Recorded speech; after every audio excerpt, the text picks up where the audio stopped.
Ward number 8 ની અંદર Congress party તરફથી આજરોજ અમે ફોર્મ ભરવા જઈ રહ્યા છીએ।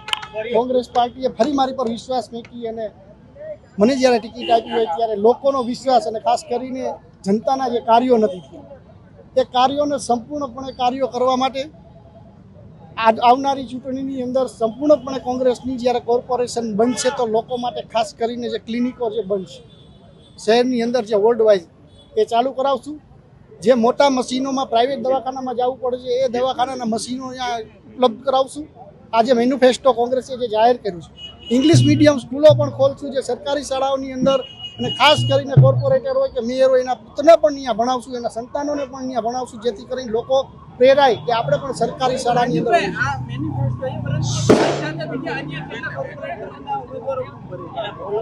આજ રોજ 18 વોર્ડમાં કોંગ્રેસ દ્વારા ઉમેદવારો જે જાહેર કર્યા છે તમામ લોકોને આજે ફોર્મ ભરવાની સૂચના છે। તમામ લોકો ફોર્મ ભરી રહ્યા છે અને આવનારા દિવસોની અંદર રાજકોટની જનતાને જે રોડ રસ્તાથી ત્રાહીમાં પોકાડી ગઈ છે, ક્યાંક પુલ પડે, ક્યાંક પુલની દિવાલ પડે, ક્યાંક ચાલુ પોલ પડે, મેડિકલ ઓફિસર જેવી દીકરીઓના મોત થાય, નાના નાના બાળકોના મોત થાય, આ સમસ્યાની અંદરથી કોંગ્રેસ સત્તામાં આવશે તો દૂર કરશે।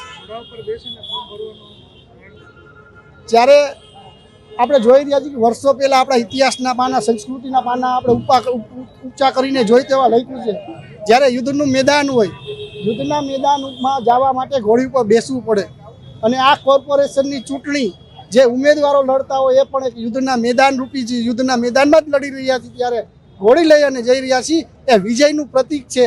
આવનારા દિવસોની અંદર આ ભારતીય જનતા પાર્ટીના જે ભ્રષ્ટાચાર છે એ ખુલ્લા કરીને લોકોને અમને વિજય બનાવે એવી લોકોને પણ આપના માધ્યમથી અપીલ। ત્યારે જ ન્યૂઝરૂમ ગુજરાતની યુટ્યુબ ચેનલને સબસ્ક્રાઇબ કરો અને ઇન્સ્ટાગ્રામ અને ફેસબુક પર ફોલો કરો।